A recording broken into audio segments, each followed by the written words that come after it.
Так, ну, значит, доделал я печку, наконец-то. Вот. Такая вот она получилась. Вот со стеклом. Вот это вот шибер, так называемый, подача воздуха. То есть тут не снизу идет подача воздуха, как обычно, а вот сверху. Вот такая печка. Покрасили ее сегодня. Трубу купили. Печка сделана из того, что было. Валялся у меня 3-метровый двутавр 220. Вот. То есть вот силовая часть печки, она сделана из этого двутавра. Вот видно его остатки. Он порезан, попилен. Вот. Значит, что в ней есть? В ней есть теплообменник. Здесь будет вода входить. Здесь будет вода выходить, подниматься вверх. Теплообменник сделан под наклоном. То есть отсюда идет сюда. Дальше наклон идет туда. И дальше наклон идет туда. Вот. Специально, чтобы система работала самотеком. Так, вот этот вот ящик, это закрытая каменка. Что это такое? Обычно камни на печь кладутся сюда на крышку. Вот. А здесь камни кладутся внутрь этой каменки. Вот она открывается, дверка такая тут. Вот. И благодаря тому, что они находятся внутри, камни нагреваются в 2 раза сильнее, чем обычные камни. То есть в обычном варианте тепло от огня идет к печке, от печки к камням, а от камней уходит наверх. А здесь камни сохраняют свое тепло, из-за этого они нагреваются, как в тех самых русских банях, вот, старых. Вот как-то так вот. То есть можно будет и туда воды наливать, там будет мелкодисперсионный пар. Это сейчас очень модно использовать в печках. Вот, все об этом говорят, все производители. Вот. Ну и здесь, короче, тоже будут камешки.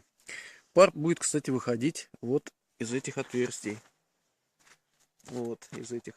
Входить будет, вот здесь вот будет нержавеющий шланг входить, в нем будут отверстия внутри. По нему будет вода поступать в загретую каменку.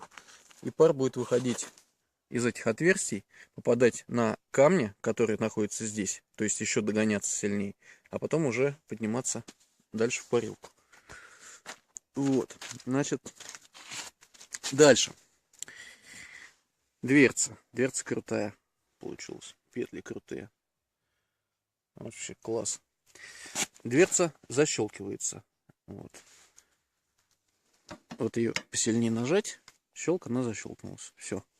Ее просто так не откроешь. Открываем. Вот такая система здесь стоит. Тык, замочек. Вот. Вот такая дверца. Вот так вот работает шибер. Дынк. Вот здесь все уплотнения сделаны специально, чтобы воздух нигде не тянуло. Вот. Вот такая вот штука. Значит, что мы видим? Видим теплообменник. Один конец его. Вход. Это выход.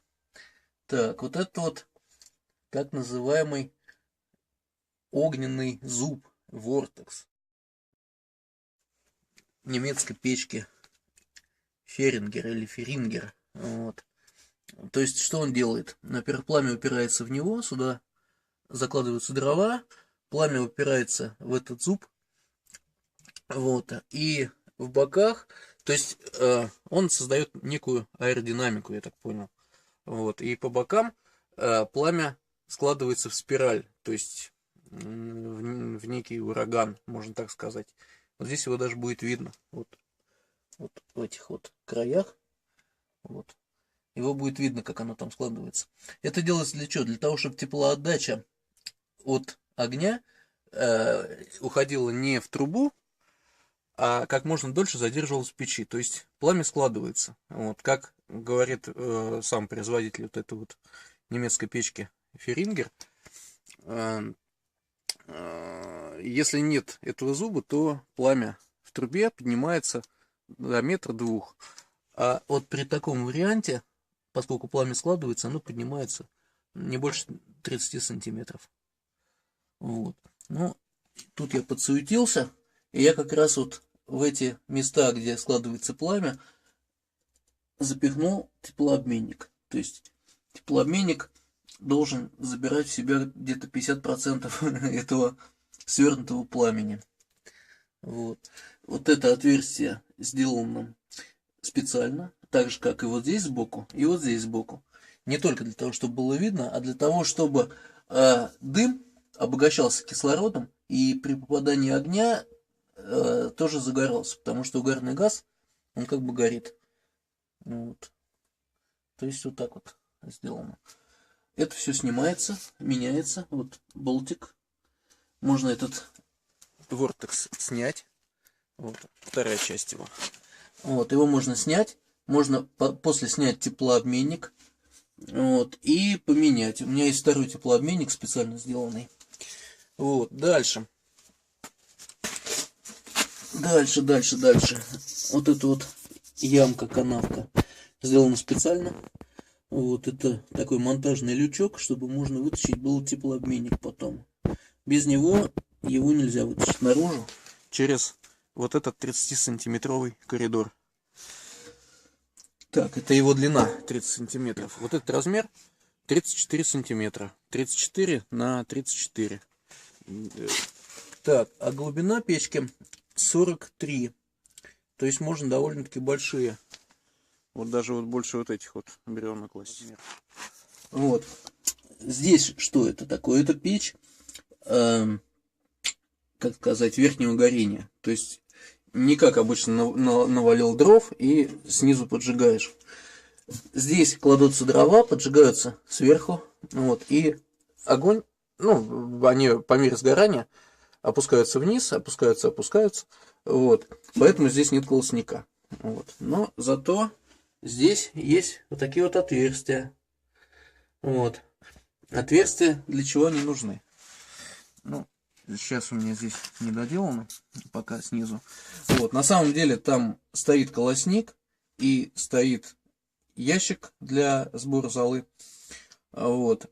То есть печка будет работать в двух вариантах. Как бесколосниковая, вот с таким вот вариантом. Вот. И как... Ой. Провалился. Все.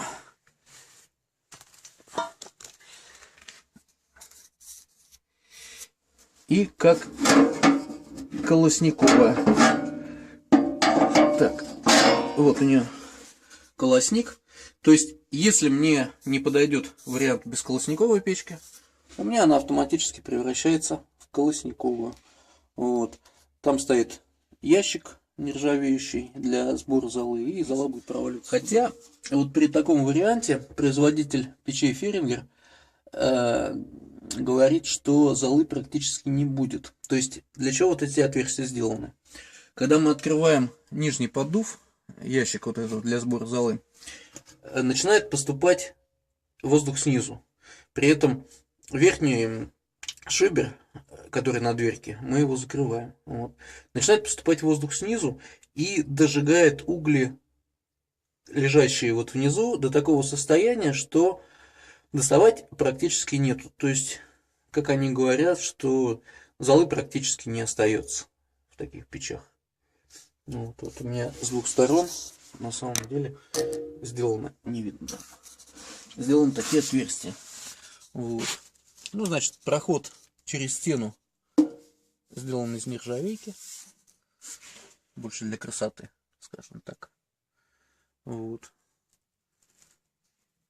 Ну вот, наверное, все. Даже не знаю, что показать. Сейчас мы ее будем тестировать. Сейчас мы первый раз будем разжигать эту печку. Вот мы принесли дрова. И все это будем снимать.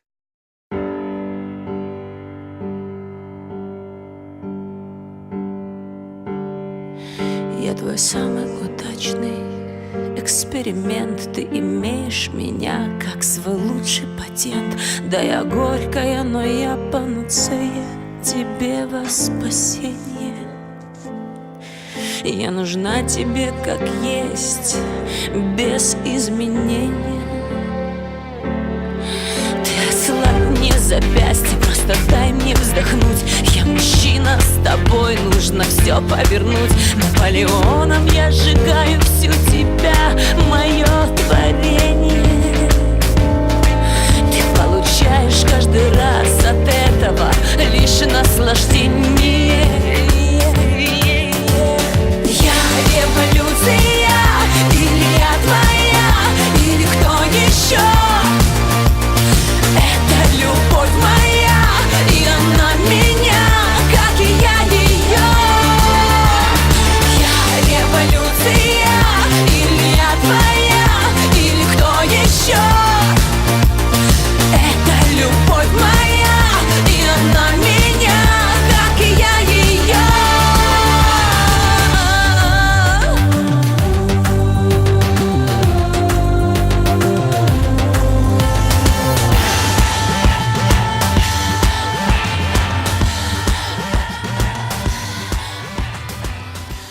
Стекло в этой печи не должно коптиться, поскольку здесь верхний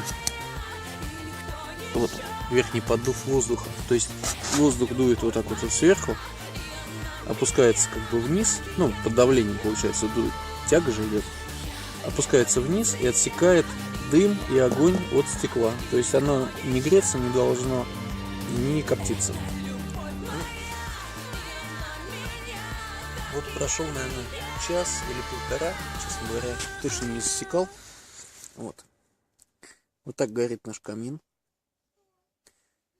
Вообще, я лично считаю круто, очень круто.